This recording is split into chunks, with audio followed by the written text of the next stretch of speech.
Come on in, and welcome to my life on YouTube. Today I want to bring you in on a little secret, which I didn't know was a secret until somebody pointed it out to me. I did my 49th year for last week, and it had a storm in it. Everybody seemed to like the storm, but they said the lightning was really kind of cool and amazing.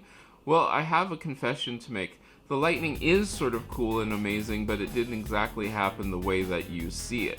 What you see in the video is a time-lapse of the lightning, and then the time-lapse is actually cut. Well, let me explain this. So what I did is I went out and I filmed 10 minutes of the storm. And it wasn't all that horrendous of a storm, but it was sort of exciting. Then I looked at the video and I said, wow, 10 minutes of a storm where there's some lightning here and some lightning there was not that exciting. So I decided I would cut the pieces together.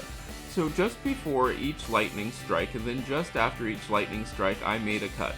Yep, did it on my editing software. You can do the same thing on your editing software because it helps tell the story. However, when I went to play it, it jumped. It just looked like things were jumping because you have 10 minutes of progression of time. So it was jump, jump, jump, jump. I didn't like that. So instead what I did is I put in fades. Since the camera was locked down and steady, the fade looks just transitions really nicely and you don't notice the horrendous time period change because it got really dark really fast in the 10 minutes that I was recording. And the lightning now looks like it's going really, really fast, but you can't tell that it's actually many cuts put together.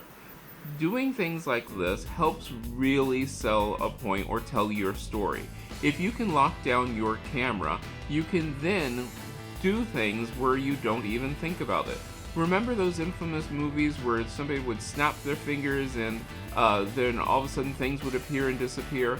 Well, in the good old days, they'd snap their fingers and then somebody would come in, place the item down because the camera was locked off and wouldn't move. Then when the camera started rolling again, actually they just do it in editing. When the camera started rolling again, the item would suddenly appear. It really is that simple. But in this instance, I wanted to tell the story of the storm, but I didn't want to take the whole 9 or 10 minutes that I was actually recording. It was 10 minutes that I was actually recording, and even if I sped it up and did a time lapse of it, it still didn't play out very well. There are long periods of boringness. This way I got rid of all those periods of boringness and helped progress the story along. That's something that you need to think about when you're doing your videos. What helps progress your story along? Do you really want to have long periods of time of you just sitting somewhere and not doing anything? Probably not. That gets a little boring.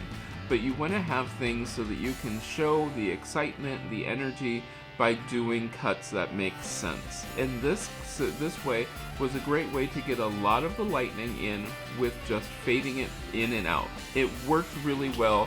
And I think it played off pretty good. Now, I'm sorry if you thought that that lightning storm was happening all at once. I feel sort of bad, that's why I'm actually doing this video. But it did help the story, it did help the video, and so I thought I would come clean and tell you how I did it. You can do it too, just using the fades as your cuts. Simple. If you have any questions about this, go ahead and leave me a question down in the comment and I will answer you. Don't forget to subscribe if this is your first time here. Every Saturday I talk about my life on YouTube and some of the things that I do to make my, well, life on YouTube a little bit easier. You can check out the latest playlist and I hope I get to see you again next time.